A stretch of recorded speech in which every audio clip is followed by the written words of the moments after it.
You are listening to C-Suite Perspectives, a podcast by the Conference Board. Welcome to C-Suite Perspectives, a signature series by the Conference Board. I'm Steve Odland from the Conference Board and the host of this podcast series. And in today's conversation, we're going to talk about the status of the Russia-Ukraine war and what could finally bring peace. Joining me today is Dr. Lori Esposito Murray, Senior Fellow for National Security and Managing Director of CEO Programs at the Council on Foreign Relations. She's also the former president of the Committee for Economic Development, which is the Public Policy Center of the Conference Board. Lori, welcome back. Thank you, Steve, and thank you for the invitation to come back. Important topic. Yeah, important topic. Lori, just give us an overview of what the status is on this long-time Russia-Ukraine war. Basically, Steve, now that we're in the fourth year of war, after more than 3 years of war, it's pretty much at a stalemate. Most of the media seems to be leaning towards Russia having the momentum and the advantage. But in fact, there was a military analysis out of Europe that basically said that over the past 3 months, Russia has only been seizing 2.5 square miles a day, which means it would take years for it to actually acquire the territory of Ukraine. And it's moving very slowly in its advances. So basically, the war is at a stalemate. Ukraine is clearly hurt by the need for more military supplies and the Russian change in tactics, where they're bombarding single cities at one time to really draw down the Ukrainian supplies of missiles. Basically, looking at it, 3.5 years in, fourth year of war, it's at a stalemate. So what regions now are totally occupied by Russia? It's the Donbass in the east and, of course, Crimea, which they took in 2014. Is it the entirety of the Donbass region? Basically, the overall figure is that Russia controls about 20%. This is not including Crimea, 20% of Ukraine territory. And on that borderline of the Russian advances and the Ukrainian pushbacks, it keeps moving back and forth, mostly in Russian momentum now. But as I said, it's very small advances in terms of seizing territory. There's one thing that has changed since the beginning of the year, or particularly since February, when the U.S. has really put a very intensive effort into trying to get a ceasefire. In fact, and this happens in most wars when ceasefire has become an issue, the intensity of the war has increased and the number of civilian deaths in Ukraine has markedly gone up over this 3-month period versus the same time last year. That was a UN report that just came out last week. Are those civilian deaths deliberate? Yes, it's basically a strategy that the Russians are doing. They've altered their strategy somewhat in terms of how they're approaching the war, in terms of their missile strikes and their ballistic, which include ballistic missiles, drones. And what they're doing is targeting single cities at a time with massive attacks, so that it's much more difficult for the Ukrainians to defend a massive attack in one place in terms of air defenses. But isn't the deliberate attack on civilian people and operations against the Geneva Convention? Yes, and what's interesting is what's been in the news is the Victory Day parade and the grand pomp and circumstance happening in Moscow. In fact, the European foreign ministers at the same time were meeting in Lviv in Ukraine and came out with a statement that they are going to double down on the efforts in terms of Russia actually proceeding in this war as war criminals. Okay. Now, the U.S. appears to be backing off its intensive support with arms and munitions, but it also appears that the Europeans have been stepping up some of their support. Where does that lie in the balance? So that is definitely happening. And actually, for the U.S., it's been happening over 2024 as well as with the new administration.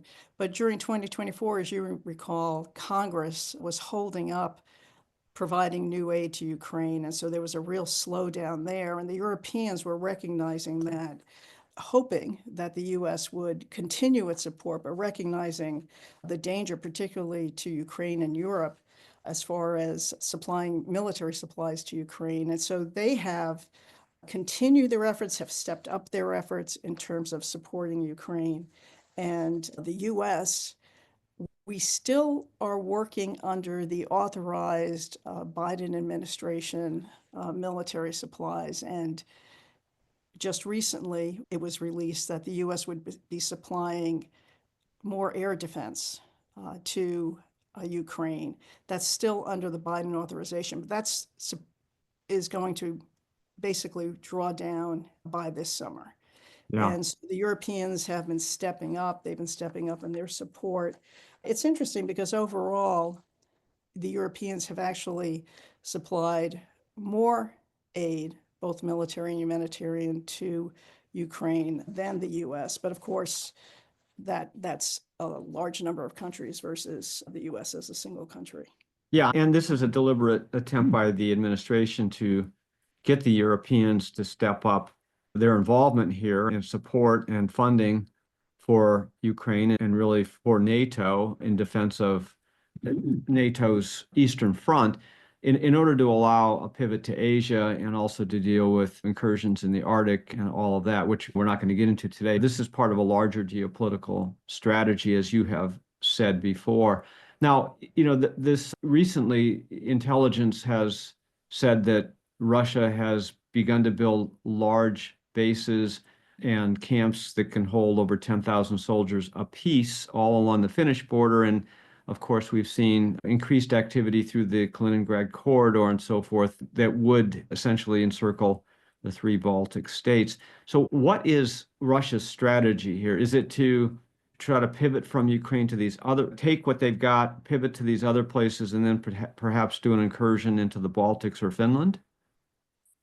Well, clearly, if there was a ceasefire and a cessation to the war in Ukraine, that gives Russia the opportunity to actually move assets to focus on the European borders. And Finland now, as you mentioned, since Finland and Sweden have both become members of NATO, the Finland border becomes very important. It's about an 830-mile border with the Russians. It becomes very important on both sides of that border. And the Russians are doing a significant buildup, first of their military. They've moved from about 1 million troops to 1.3, and now they're aiming for 1.5 million troops. They're building, as you said, extensive army bases along the European borders. But it even goes beyond that in terms of what Russia is doing as far as incursions into Europe, because there's this whole gray zone of activity that they've been doing, including cutting the internet lines undersea, undermining with cyber attacks the Baltic countries. They've been accused of being involved in the planting of bombs in the air transport of DHL company transport systems. So there's a lot going on in terms of what Europe is experiencing as far as Russian aggression on a whole range of levels. And obviously, if there was a cessation of military activity in Ukraine, that just provides more space and more time and more geography for Russia to pay attention to. Yeah, and cost, which further sanctions would potentially throttle down in the U.S. The U.S. is continuing to consider that in this state. All right, so the U.S. is trying, and Donald Trump ran a campaign on ending the Russia-Ukraine war on day one, quote unquote. It's now past day 100, and that has not happened, thereby frustrating the administration. But what is the status of those peace negotiations?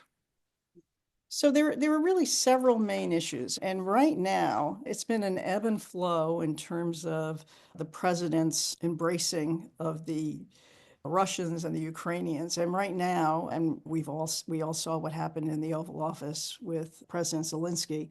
But right now, the president seems to be getting frustrated with Putin and the Russians in terms of moving forward.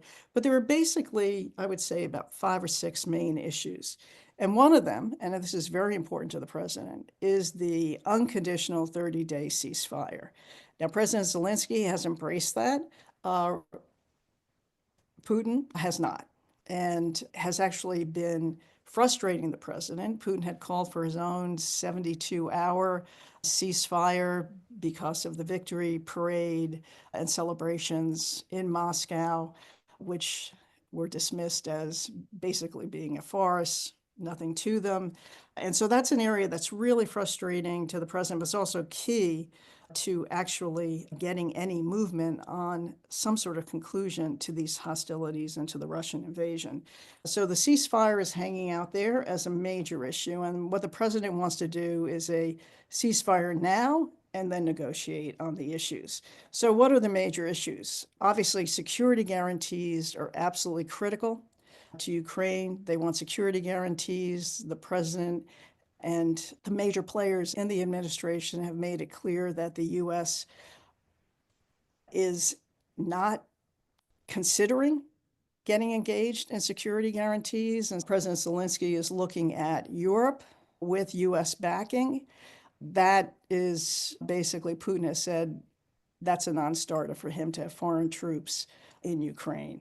So that's a major issue. And if you look at the armistice in North Korea, although that still remains one of the most dangerous places on earth in terms of conflict and conflagration, the reason why that has held is because of the 28,000 troop presence, U.S. troop presence in South Korea, the guarantees, the defensive treaty we have with South Korea. So U.S. security guarantees were very important for the Korean problem, and that's being looked at as a possible alternative of doing an armistice and not a peace agreement. But you can't disassociate the armistice from the U.S. security guarantees. Okay, other major issues, obviously territory. And here, President Zelensky has actually shown a little bit of flexibility, at least in terms of the wording of the peace proposal that he was discussing reportedly with President Trump at the Vatican at Pope Francis's funeral.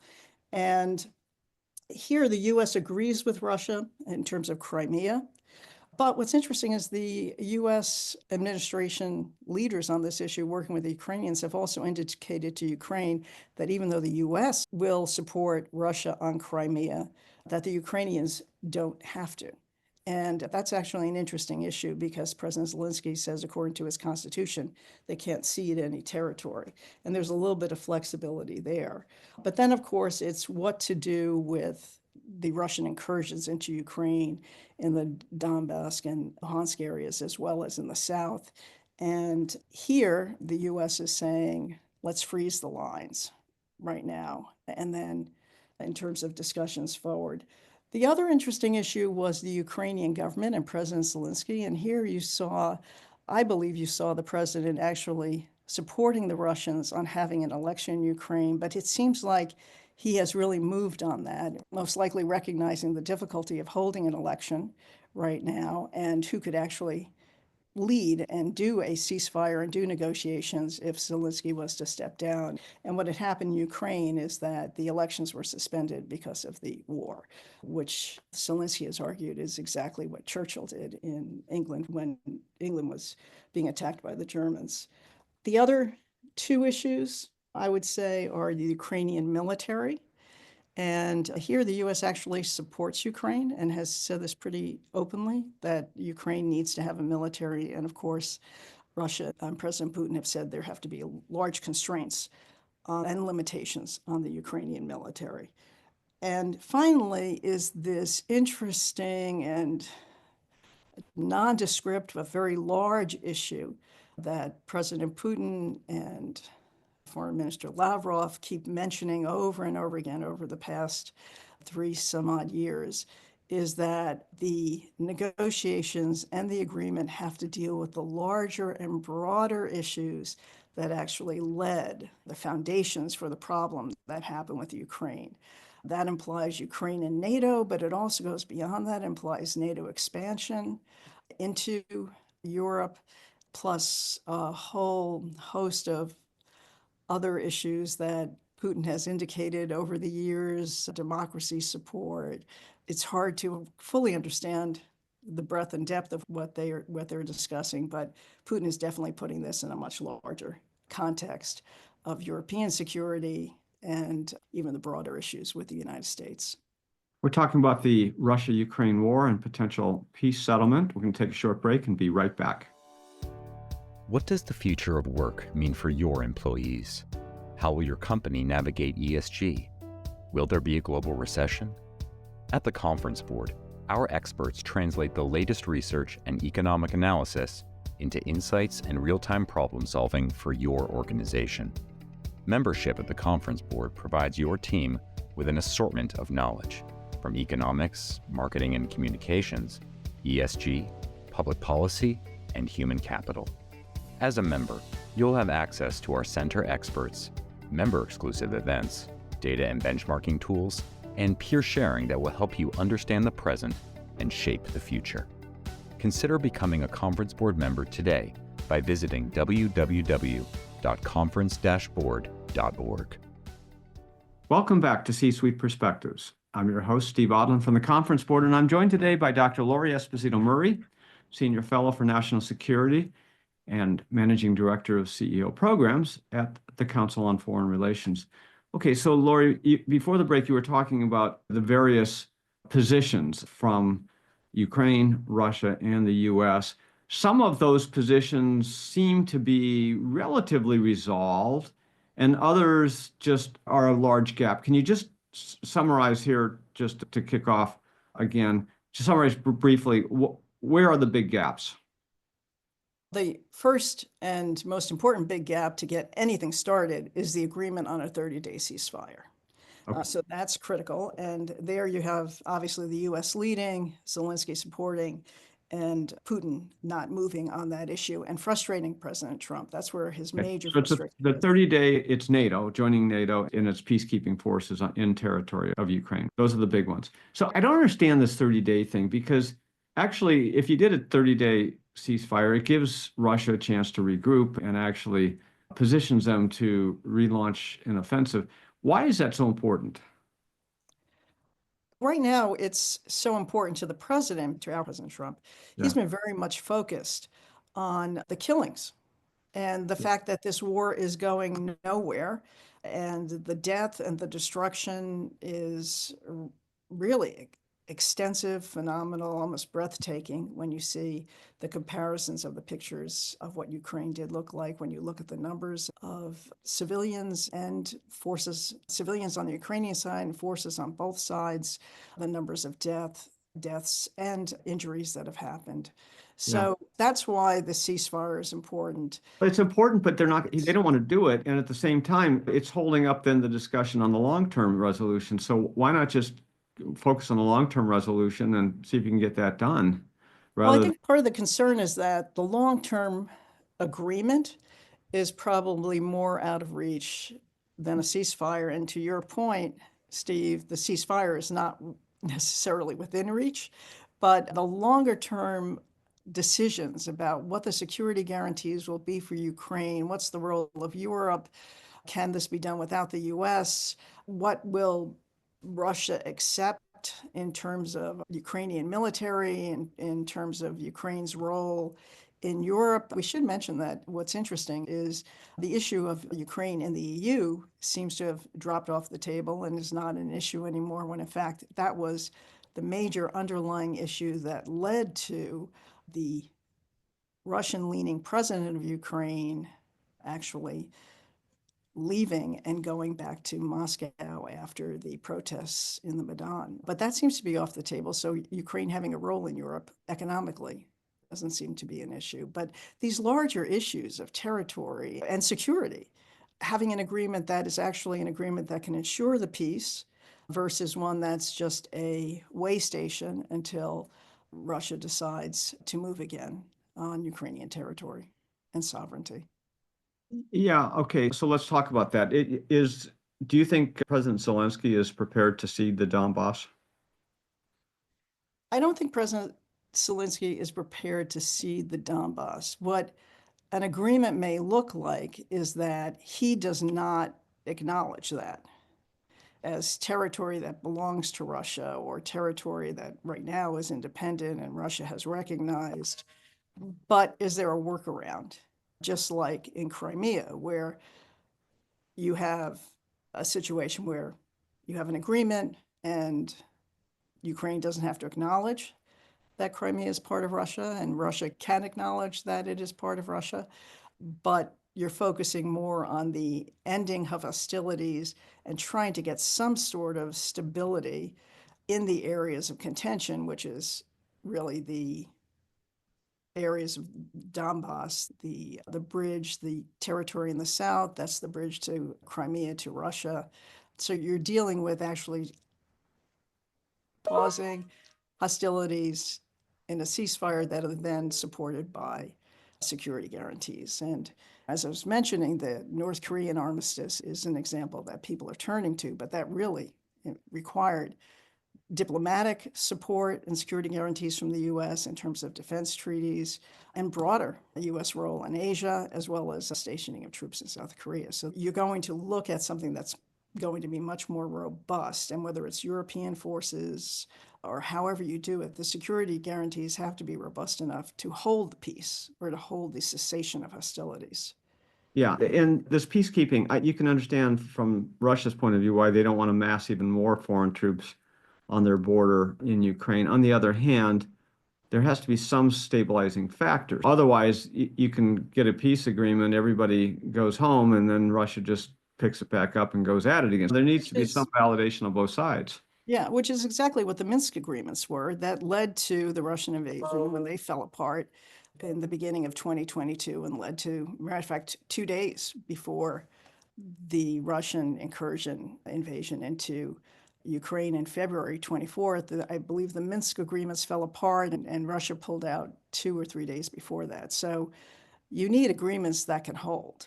Yeah. You need agreements will only hold with security guarantees. Would Russia acquiesce to a UN presence?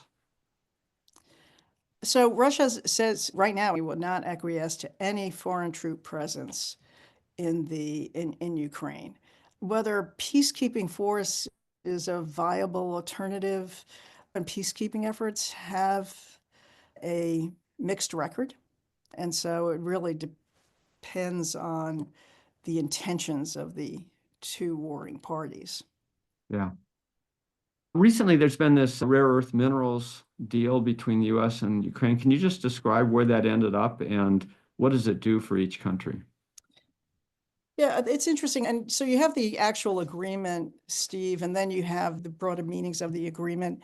And so basically, the minerals agreement is the US and Ukraine agreeing that they will share in the revenue and the profits of the investment in terms of developing and building out the infrastructure and developing the mineral resources in Ukraine. It includes oil and gas, but in terms of critical minerals, Ukraine has about 5% of the world's supply of critical minerals. Now, there's a big question because the mapping is very old and the Soviet mapping has a lot of these minerals in the areas that Russia controls. But in any case, it is a rich resource for minerals. And as I mentioned, oil and gas is also included. And the US would basically profit share 50-50%. And they would set up a reconstruction investment fund to actually manage all of this. Ukraine would still control the actual leases and make those decisions in terms of its minerals. And the US basically, it's not a right of refusal, but no other agreement can be made that's on better terms than any agreement that the U.S. has an opportunity to participate in. So that's the construct of the agreement.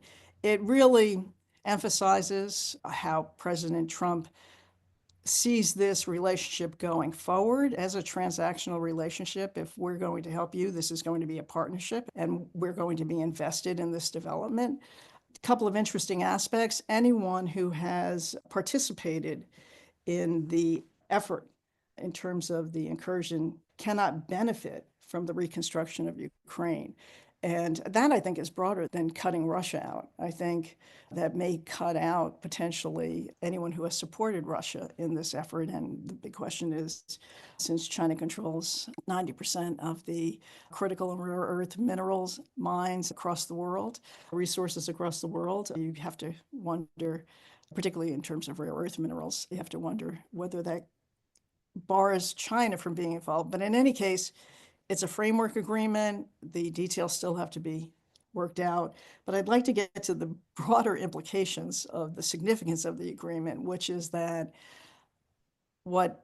how the administration is seeing it, how the U.S. is seeing it, is as a commitment to Ukraine. And the words are in the agreement, as a sovereign, free country, which is a big step in terms of actually having that in an agreement, that we are invested in the future of Ukraine. And the administration also argues that this is a major security guarantee because we are financially invested in Ukraine. And as part of the deal, at least as President Zelensky has described it, was that 2 more air defense batteries will be most likely going to Ukraine. One coming from Israel, and the other one may come from one at Germany or Greece. Quid pro quo here, in terms of the minerals deals, also led to the release of the agreement on 2 more air defense batteries for Ukraine. It signals to the Russians the U.S. is invested in Ukraine's future, both literally and figuratively, and it also provides this transactional relationship that's very important to President Trump in terms of U.S. So Lori, just wrapping up then, what are your odds on a peace deal between Russia and Ukraine? In order for it to work, I think it really relies on President Putin recognizing that ceasing hostilities, and I think that's really the best you're going to get here, is a ceasefire with guarantees, security guarantees for Ukraine. That actually ceasing hostilities is in his interests. Right now, and particularly this very big, splashy, pompous show on Victory Day, President Putin, I think, is really signaling that he's riding high. He had President Xi there right after the invasion in 2022, February 2022, the Victory Day in Moscow. There wasn't a single foreign visitor. Last year, there were only 9. And this year they have 20 plus, but most importantly, President Xi came to the Victory Day and showing that Russia's not isolated. Russia's finding alternative relationships, and the most important being China in terms of its economy. But it's a very expensive war. The military budgets are going up. The finance ministry has just reassessed the extent of their deficits, which will put further pressure on their foreign reserves, which are dwindling. They have inflation of 10%. Food inflation's even higher. And never mind the number of casualties, injuries, and deaths that the Russian military is undergoing. So how long can Russia maintain this? Putin has to come to that recognition that it's more in his interest to cease hostilities. And I think it's really on his recognition of that. And I think President Trump is trying to push him there. But what are the odds, Lori? What are the odds? President Trump is trying to push him there with the threat of further sanctions, where he'll do secondary sanctions on any country involved in Russia's oil trade. Those are really significant sanctions, but there were already significant sanctions. Whether Russia can work around that again with their black fleet of tankers, nonetheless, it's a serious threat. What are the odds? I would say the odds today are maybe 30-70 that Russia will move anytime soon. But I think if the U.S. stays involved, and this is a critical point because Vice President Vance has been indicating, so is the president directly, that if there isn't a ceasefire agreement soon, he's out, the U.S. is out, and we're not going to stay involved in this. I think if the U.S. stays involved and the president keeps pushing on this, that will move the odds in a much more favorable direction. I would have guessed the opposite, that we're only at a 30% probability, and everything that you said moves it more to 0. But we're in the middle of it. And yeah, but I'll add on a closing note here. The U.S. is a really significant country and a really significant power. And I think if we utilize that leverage, we have shown, and I think we can continue to show that we can make an important difference in the world. All right, we'll leave it there. Dr. Lori Esposito Murray, thanks for discussing the Russia-Ukraine situation with us today. Thanks, Steve. Appreciate the invitation. And thanks to all of you for listening to C-Suite Perspectives. I'm Steve Odland, and this series has been brought to you by the Conference Board. You have been listening to C-Suite Perspectives, a podcast by the Conference Board.